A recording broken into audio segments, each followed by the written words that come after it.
Gamma has a different form, exponential has a different form. Similarly, the geometric has a different form and negative binomial has a different form. So the inheritance is last, means it is not like some of the geometric is geometric. Okay, so here uh, in the normal distribution, it inherits that property that sum of the independent normal variate is a normal variate. So it's a very important property, and it helps us to simplify several calculations, because as you have seen the normal distribution, the evaluation of the probabilities uh, are much easier as compared to the other distribution. So here, to motivate you that why do we need this, so we consider, say, suppose there are three pipes. One is a large, little larger diameter, then another is the little lower, and then another is much lower. So these pipes, usually if we connect it, then it becomes the bigger pipe. So we have mentioned pipe 1, pipe 2, pipe 3. Okay, so length of the pipe, as we are seeing, is a random variable, and we say that is normal with mean 12 inches, and uh, standard deviation will be square root of 0.02 in. Because usually the normal distribution we write mean and variance, so 0.02 is the variance. Similarly, length of the second pipe is also normal with mean and variance. Third is also normal with mean 18 and 0.04. So, and all these pipes, length of this pipe is independent of the length of the second pipe and third. So these are the independent length of each pipe are independent random variable. So x1, x2, x3 are independent random variable. The combined length will be the length of pipe 1 plus length of pipe 2, length of pipe 3. So x1 plus x2 plus x3. So the question is, what is the probability that the length of the pipe lies between, say, 53.8 inches to 54.2 inches? So to answer this question, we can write, say, integration from 53.8 to 54.2 and the density function of L dl. So if we know the density function of the combined length, we can easily calculate the probability. So the question is, what will be the density function of this length?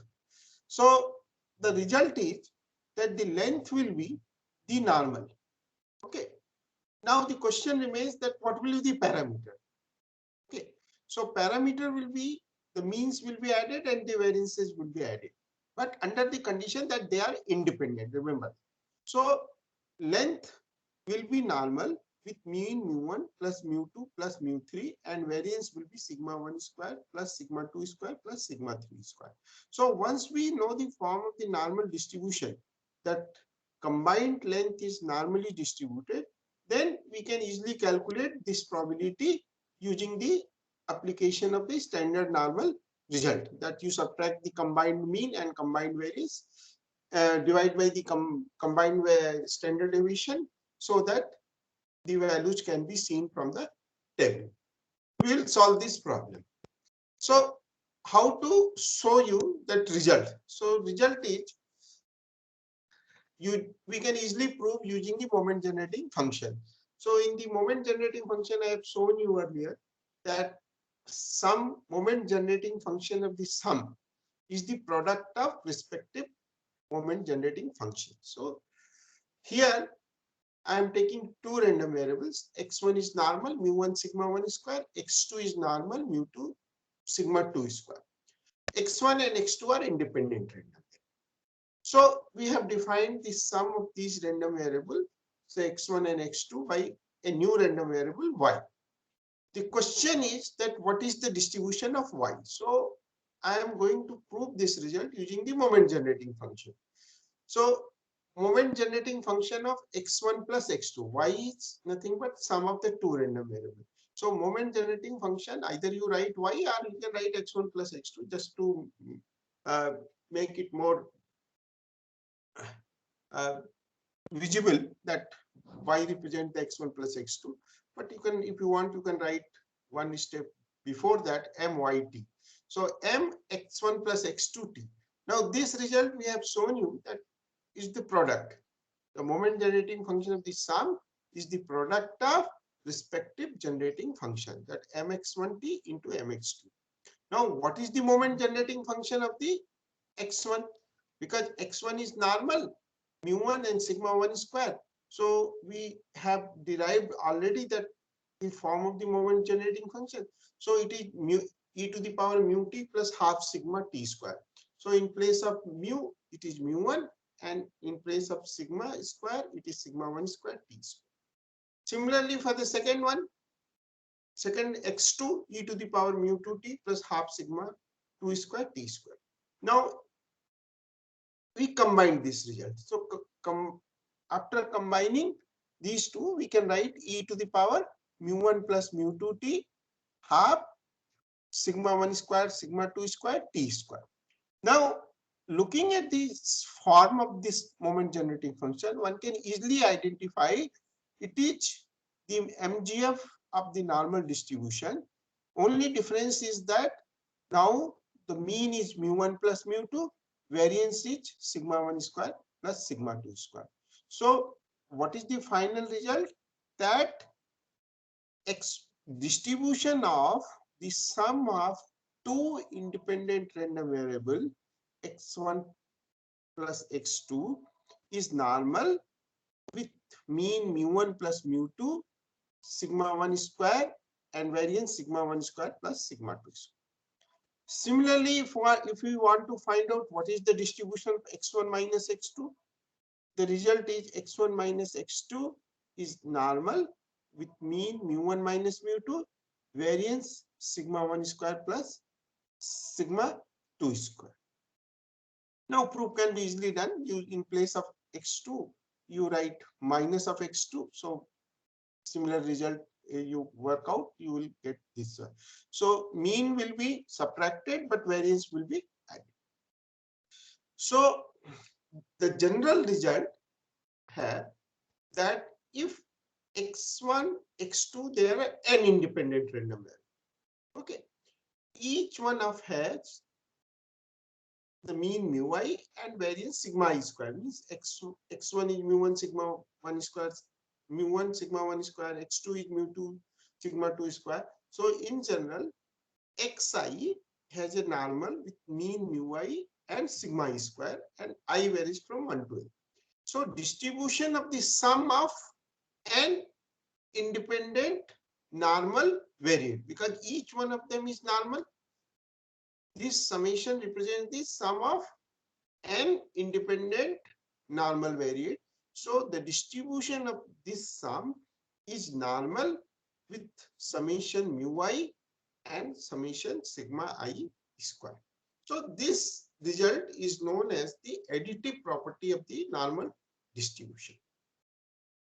So there are different forms are there. So more general result we have, say if we take the linear combinations of n independent random variables, say if x1, x2, xn are independent random variable and a1, a2, an are constant. So what will be the distribution of a1, x1 plus a2, x2 plus an, xn? So again, it will be normal, and the mean will be summation ai mu I, because if you take expected value of I, a1 expected value of x1, a2 expected value of x2, expected value of xn. So mu1, a2 mu2, an mu1. So summation ai mu I. The variance is what? Variance of ax plus b is a square variance of x. So variance of a constant is 0. So that result, if we apply, the variance of y will be a1 square variance of x1, a2 square variance of x2, an square variance of xn. So it is summation I is equal to 1 to n ai square sigma I square. And independency is very important. There are n independent random variables. If they are not independent, then we cannot have this result. So that will be discussed in the case of the bivariate normal distribution. So this is the more general result, and from this result you can derive several results for practical usage. Say if I take ai equal to 1, then y will have a normal with summation mu I summation sigma I square. If I take ai equal to 1 and all have the same mean and same variance, means x1 also have the same mean, x2 also have the same mean, like that. So when mu I equal to mu sigma I square is equal to sigma I square for all n, then the distribution of y is normal with n mu and n sigma square. So in case of this we call independent identically distributed. Identically distributed means they have the same mean. So in that case, y will have normal n mu n sigma square. Now, if I take ai equal to 1 by n, okay, here we have chosen ai equal to 1, and here also we have chosen ai equal to 1, but mu I equal to mu and sigma I square equal to sigma square. But if I take ai equal to 1 by n, mu I equal to mu and sigma I square equal to sigma square, then this expression, because ai is 1 upon n, mu I is, so uh, from here itself we can get it. But if you look at the y is nothing but 1 upon n x1 plus x2 plus xn. This quantity we denote it by x bar, which is called the average of the random variable. Okay, so x bar, so distribution of x bar, average of n random variable, will have a normal. If you simplify this expression, just after substituting ai equal to 1 by n, you will get mu sigma square by n. So distribution of x bar will be normal with mean mu, variance sigma square by n. So this is also one of the very important result. This you can also get it from here also, summation xi. So 1 upon n, if you divide it, so mean will be mu and variance will be 1 by n squares. So n get cancelled, sigma square by n. So these three results are frequently used in solving many of the problems, as you will see in the exercise sheets. So having done the having discussed this property, let us solve the previous problem. So previous problem, we wanted to find what is the length of the pipe. What is the probability that length of the pipe lies between 53.8 to 54.2 inches. So length we have expressed x1 plus x2 plus x3. Each of the xi's are independent. They have a normal distribution. So we have to find their mean, because it is well established it will have a normal distribution. So L, this is the way we write L, it follows the normal. What will be the mean and what will be the variance? So mean will be the addition of the respective means. So 12 plus 24 plus 18. Variance is 0.02 plus 0.03 plus 0.04. Note that we cannot add the standard deviation. We have to add the variance. Okay, so that's why this mistake normally students commit. They sometimes you find the standard deviation and add it, but that is not correct. Variance means sigma 1 square plus sigma 2 square plus sigma 3 square.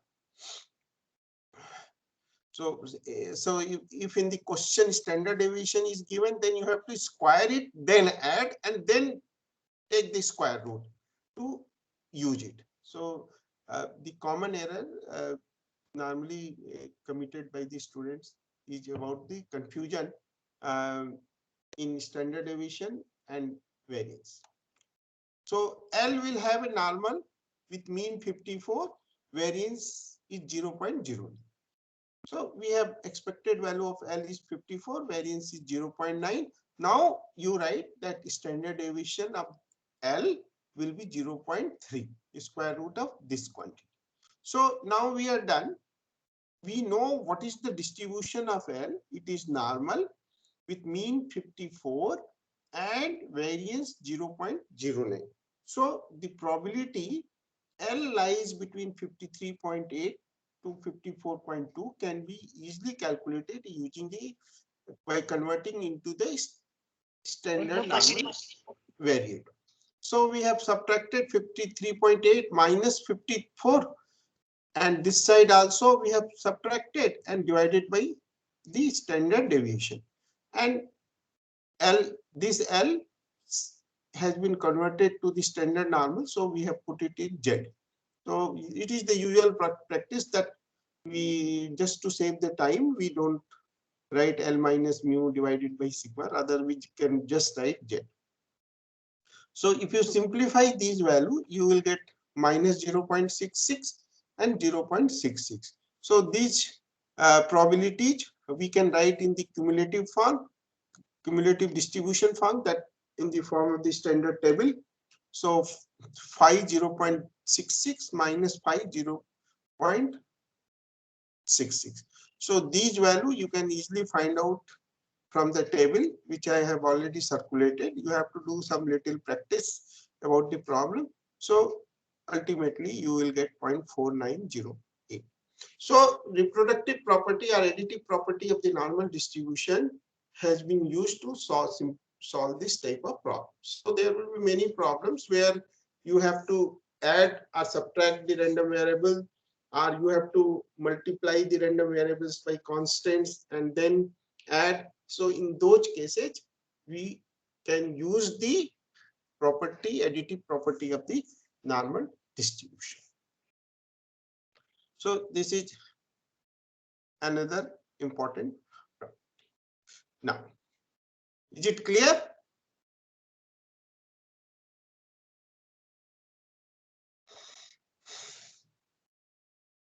Please let me know, is it fine?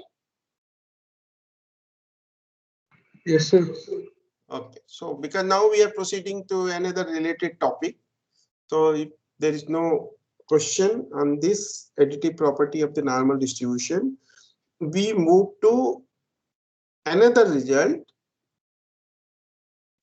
which is known as the central limit theorem. This particular result is a very important result, and it is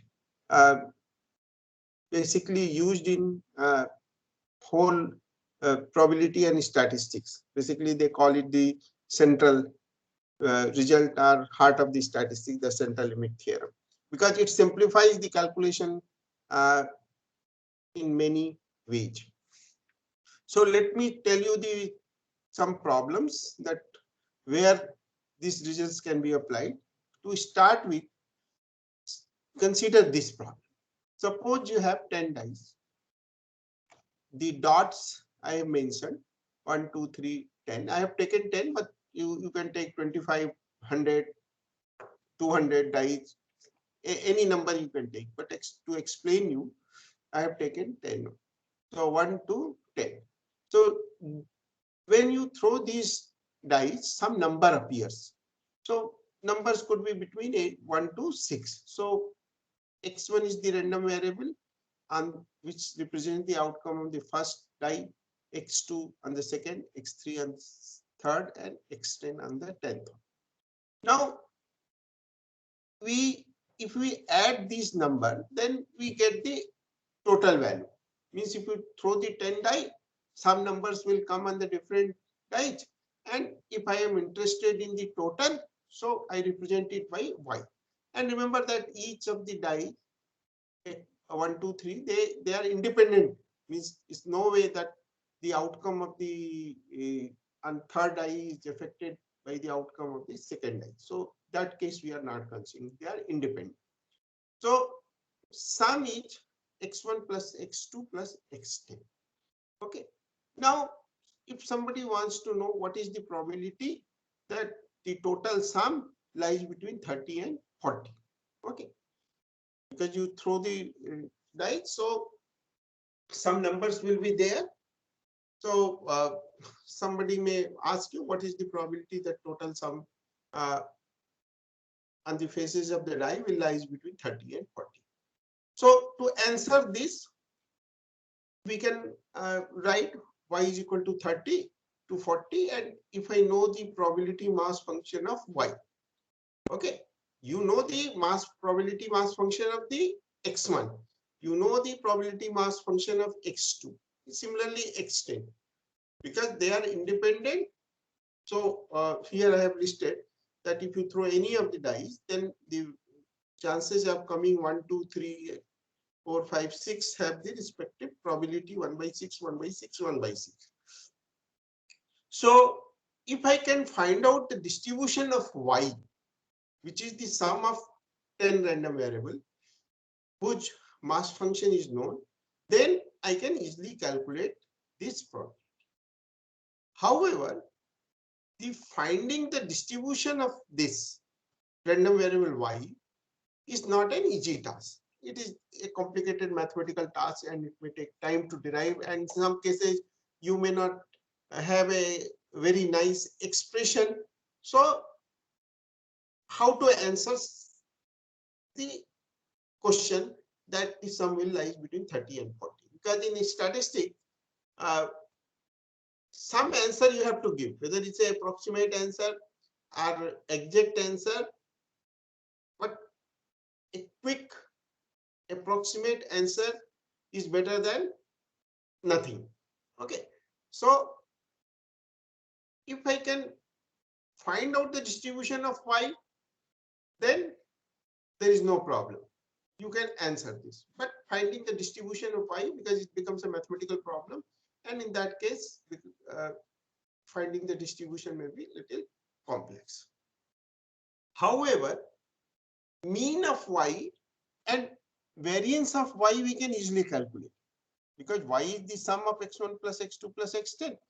Mean of x1 is known, mean of x2 is known, mean of x10 is known. Similarly, variance of x1 is known, variance of x2 is known, variance of x10 is known. Okay, so distribution of xi is given. So finding the distribution of y is not an easy task, but mean we can find out, because mean of xi is value into the probability, so it's 7 by 2, and variance also using the standard formulas we can calculate 35 by 12. So mean of xi's are known, variance of xi is known, we can find the mean of y and variance of y. So we will solve this problem using the central limit theorem. So far I have not stated the central limit theorem, because I am trying to explain you that in order to solve this problem, we can make use of the central limit theorem. Second problem, again, you will understand what is the difference between the example 1, which I have already discussed, and example 2, and I will explain you also. So here, say suppose we have to travel, and from station 1 to station 8. Okay, this is the final destination, this is the starting point. So what you do is that when you take a train or bus, whatever it may be, the mode of transport, you travel in between three places. Say starting from station 1, you move to the station 2, then the train stops there. Then from 2 to 3 you go, 3 at 3 train stops, 3 to 4, and ultimately you reach to the destination 8. So x1 represents the traveling time between station 1 and 2. x2 represents the traveling time between station 2 and 3. And like that, x7 represents the traveling time between station 7 to 8. So these traveling time are usually a random variable, because you cannot tell exactly that from 1 to 2 you will reach in say 1 hour, maybe 1 hour 5 minutes, or maybe sometimes before, as you have traveled you travel throughout using the train, then you will see that sometimes the train reaches early, before time, sometime it reaches late. So usually this x1, which represents the random variable, is the traveling time between 1 and 2. Similarly, 2 to 3. So usually the mean means average traveling time between 1 and 2 is known. Say station 1 and 2, we know that within 10 minutes, in 10 minutes, on an average, it takes 10 minutes to travel between 1 and 2. And some variation is also known to you, that there may be a variation of 5 minutes plus or minus sign. So for each of these pairs, the records are maintained, and one can easily find out from the past record that what will be the average traveling time between 1 and 2 or 2 and 3, and what will be the corresponding variances. Now, if I need to find out the total traveling time, that you start from station 1 and reach to destination 8. So the total traveling time will be the sum of these 7 random variable, and they are independent. Okay, traveling time of 1 and 2, x1 to these two stations, and between these two they are all independent variables. So this is the total traveling time. Now another observation, if you see, or it can be made, that only the mean and variances are known. We haven't talked anything about the distribution of xi. Means what is the distribution of traveling time between 1 and 2, 2 and 3, 3 and 4. I am not talking. I am talking simply that this is a random variable, but mean is known, variance is known. Unlike in the previous case, you knew the form of the distribution. Here, the form of the distribution is known to us. That when you throw a die, the distribution of xi, that outcome on that particular die will be either 1, 2, 3, 4, 5, 6, and it will take the respective probabilities 1 by 6, 1 by 6. But here we are not talking anything about the distribution of the xi. Only we know the mean and the variance. So total traveling time, if I need to calculate, so y sum of the 7 random variable, and if I write what is the probability, if I want to calculate what is the probability that the total travel time between 1 to 8 is less than 3 hours. So I need to calculate probability y is less than 3. What is the probability that total traveling time will be less than 3, or it will be 2.5 to 3, or it will be at least 4 hours. So we need to calculate certain probabilities. So here, for example, if I have to calculate what is the probability that total traveling time will be less than 3 hours. So because y is a continuous random variable, so x1, x2, x7, they represent the length of the time. They are continuous random variable. So y is also continuous random variable. And if I know the distribution of y, I can calculate the value by integrating 0 to 3 fy dy. So if PDF of y is known, then we can calculate. But here, if you look at, we do not have information about what will be the PDF of y, because PDF of y is dependent of x1, x2, x7. If I know the distribution of xi's, then I can find the distribution of y. Say if I say distribution of each of the xi's follow the exponential distribution, then distribution of y will follow the gamma distribution. Okay, but here we are not talking anything about the distribution of xi. Only we have the information about these random variables is the mean and variance. So we cannot calculate the distribution of y. Okay, but we have to tell the answer of this problem. What is the probability that you will complete the journey by within 3 hours, in less than 3 hours? So the answer of this question can be given by means of the central limit theorem. Okay, is it clear the difference between these two? In the first case, you have a problem where the distribution of the individual random variable is known. So if distribution is known, mean is known, variance is known. In the second problem, we do not know the distribution of the xi. So we cannot calculate the distribution of y. Only we can calculate, or we have the information about mean and variance of the xi. So I can calculate the mean and variance of y. Okay. So to answer the question that what will be the traveling time will be less than 3 minutes, 3 hours, or what is the probability that the sum will lie between 30 and 40, we can make use of the central limit theorem. So what the central limit theorem tells? It simply tells that distribution of the sum of large number of independent random variable can be approximated by normal distribution. In a nutshell, this is what in a language form the central limit theorem says, that distribution of the sum, okay, of large number of independent random variable. In the previous case, if you see that we have task 10 dice. So if I increase this, then your approximation will be better. If I am considering the traveling time between station 1 to station 8, maybe I have considered, say, between station 1 and 2, there could be several intermediate stations. So if I break this traveling time from station 1 to 8, maybe 15 or 20 or 30, because in between there will be several other stations. So same from, I do not know whether you have traveled from Howrah to Kharagpur.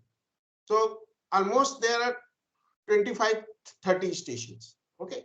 But major stations, there are some trains which do not stop the small stations.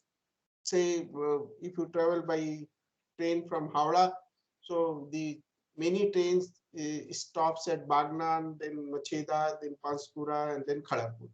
But only 4 stops. But there are certain trains which stops, that local trains, it stops each and every station. Okay. So almost 25 stations. So total traveling time will be sum of all these 25 random variables. Okay. So larger the number, it is better the approximation. So distribution of the sum of large number of independent random variable can be approximated by normal distribution. Now, the application of the central limit theorem, we must have the information about the mean and variance. Sometimes it is also said the first 2 moments should be known. First 2 moments means, say, mean, that expected value of x and expected value of x square. So these 2 moments must be known, must exist, because there are certain distribution where the mean does not exist. So the condition is that the first 2 moments, if you know, then you can find out the variance. So mean and variance must be known for each random variable. So mathematically, how do we write that x1 plus x2 plus xn, there are n independent random variables.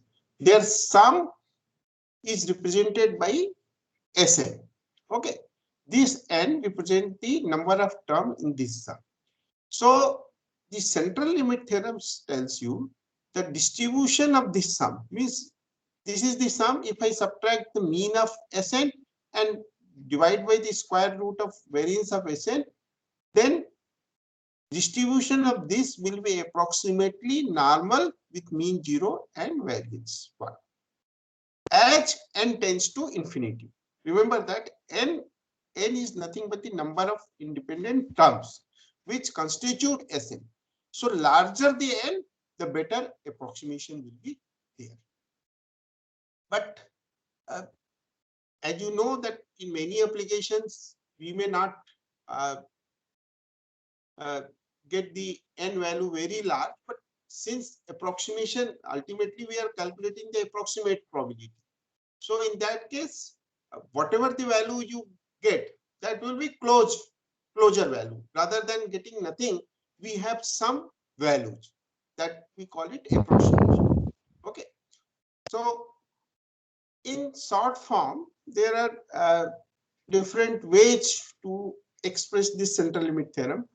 The most of general form is that x1, x2, x3, xn are n independent random variable, with each one has the mean mu I and variance sigma I square. Okay, means each of the random, just like the previous problem, that traveling time, the mean of x1 and mean of x2, mean of x3, they are different. Variance of xi, variance of x7, they are different. But in the first problem, mean is same. Okay. In this case, mean of each random variable is 7/2 and variance is 35/12.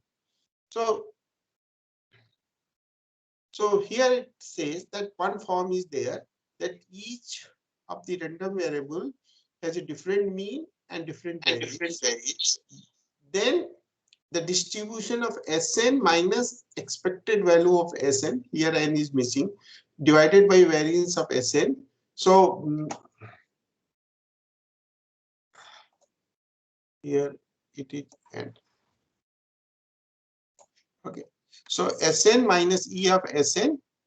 So E of Sn will be summation of mu I, and similarly it will be square root of summation sigma I square. Just 1 minute.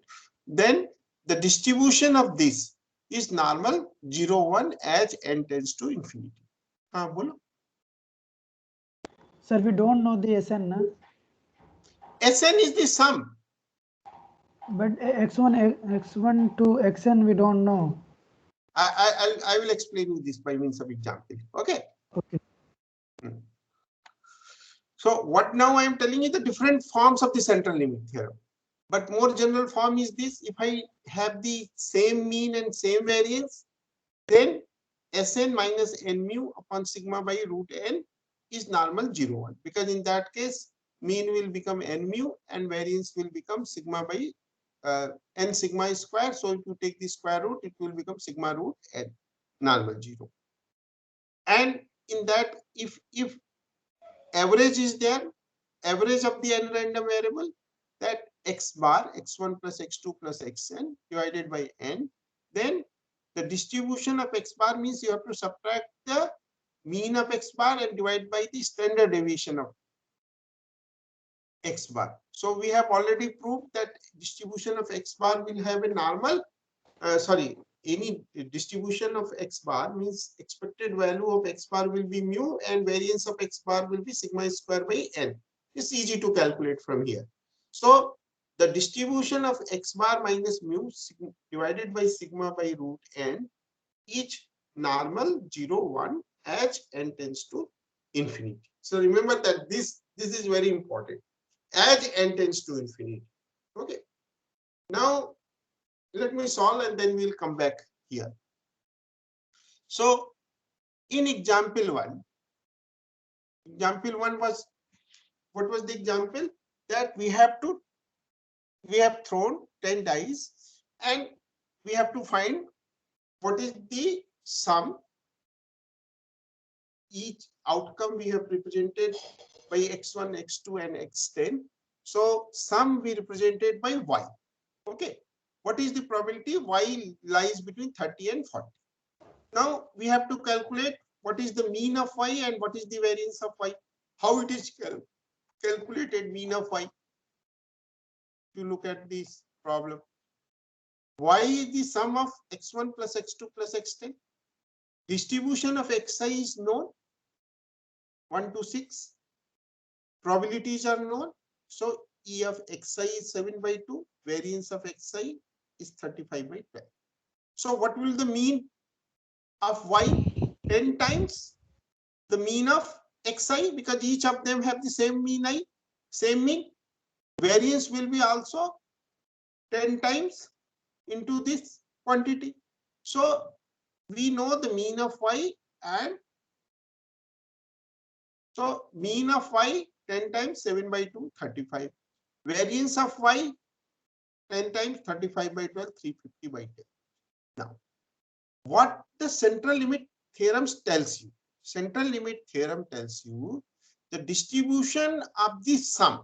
What is the sum here? Y. Distribution of the sum can be approximated by normal distribution. Okay, and your approximation will be better as n becomes large. Okay, how large n is there, that is to be discussed. Okay, but it simply tells that distribution of the sum can be approximated by the normal distribution. So we need to calculate probability y lies between 30 and 40. Now, since we know the central limit theorem, so this probability I can write third distribution of y means y, from y you subtract the mean of y and divide by the standard deviation of y.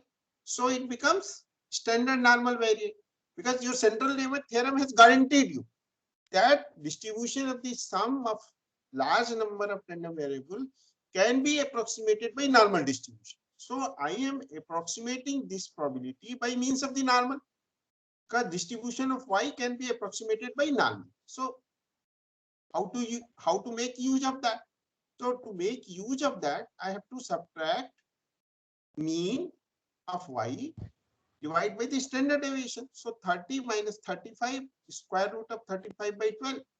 And this y will become z, and 40 minus 35. So ultimately when you simplify, because now you can make use of the standard normal table, and if you calculate this probability, you will get 0.6.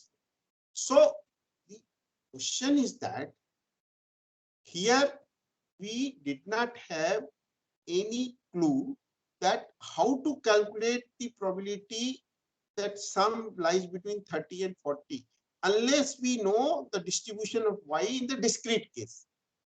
Because here in the first problem, you have the information about the distribution of xi. You could have theoretically calculated the distribution of y, and if the distribution of y is known, then you can easily calculate this problem. But as I told you, calculating the distribution of y is not an easy task, and in many cases you may not land up with any nice expression.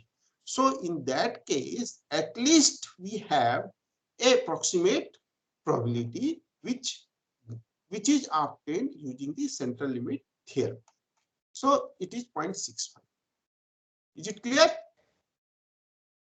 Remember that it is an approximation, not an exact value. Okay. Sir, हाँ बोल. sir, what that means n 0 to 1 means n0 to 1, where is that? approximated Sn minus E Sn. n0 to 1 means, अरे वो shortcut notation है ना normal का. Actually distribution of the sum of large number of random variable can be approximated by normal distribution.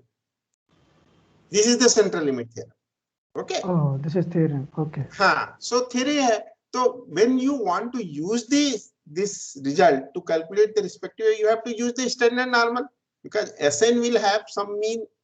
Say for example, y has a mean 35 and varies 35 by 12.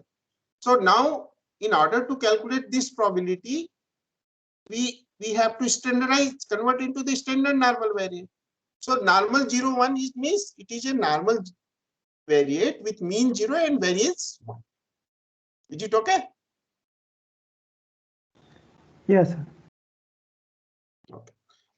So coming back to the second problem, I did not work out completely, but some other problems will work out. So here, as I told you, that we have the information about the mean travel time, 1 to 2, say maybe 2 minutes, 2 hours or minutes, whatever it may be, 2 to 3, 3, 3 to 4, 2, 4 to 5, 4. Say if you consider, let us consider 4 minutes, 3 minutes, like that. So what will be the mean of the total traveling time? We can add this. Okay. Variance we also know. So variance we can add. So distribution of y means y we have represented some of the 7 random variables.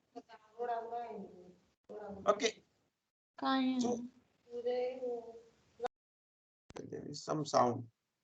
So anyway, so distribution of y. Now here you see that we do not know the distribution of x1, x2, xn, but still we can calculate.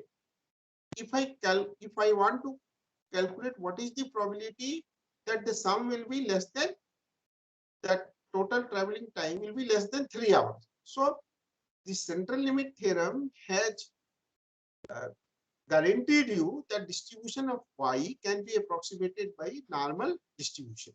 So y has a normal distribution, which means this variance this. So in order to calculate this probability, we have z. We means if I subtract from y y that this e of y, that mean, and divide by the standard deviation by taking the square root of the variance of y. So we get this quantity.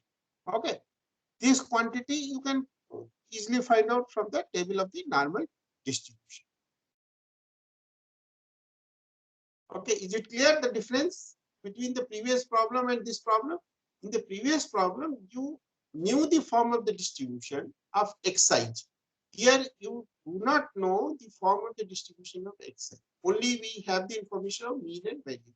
But still, with that type of information, I can calculate what is the probability that the journey time will be less than 3 hours. So larger the n, better the approximation. Okay. So now the question comes, how large n should be there? Okay, as I told you, because distribution of x is sum, as I told you here, as n tends to infinity. So how large n should be there? So it all depends on the what is the form of the distribution of xi. Okay. If the distribution of each of xi is normal, there is nothing like that. You can easily calculate in the probability. So what they have roughly classified, you can read the Heinz Montgomery that I have written, but mostly it is standard that if the distribution of xi's are nearly normal or well, sorry, here it is bell shaped. Sorry, it is a well behaved. Well behaved is similar to bell shaped curve. So they classify it as a well behaved category. If the distribution of xi's are nearly normal, then n equal to 5 and 6 serves as a good approximation. And there is a area which is known as statistical quality control. Statistical quality control word you must have heard, that quality control, that when you manufacture an item, it says you are manufacturing a rod with a certain diameter, you would like to maintain the range. So if the range goes outside the specified limit, then it is known as the out of control. Okay, means the item is bad. So statistical quality control is an area, basically it is used in the mechanical engineering. So there n equal to 5 and 6 are a good approximation. If the distribution is close to uniform or rectangular distribution, I have not taught you that uniform rectangular, because these are very simple distribution I have discussed next classes. So its shape is like a rectangle. Okay. So in that case, n equal to 10 serves a good approximation. Okay. So we call it uh, uh, this is well behaved, this in between category, and ill behaved means it could be any shape, or it could be any it could have any type of behavior. Behavior means the shape of the density function of the, or shape of the probability mass function could be of any form. So in that case, n greater or equal to 30 subset. Okay. So that's what they approximate, and that's why central here and L that L at some result rather than nothing. Let's say that calculate, then I will calculate Sir, you are not audible correctly. Pardon? It's not audible. So anyway, now the time is over. Maybe I will discuss tomorrow a little bit more and work out some problem. Is that fine? Yeah, sir, that will be fine. Okay. So I'm closing because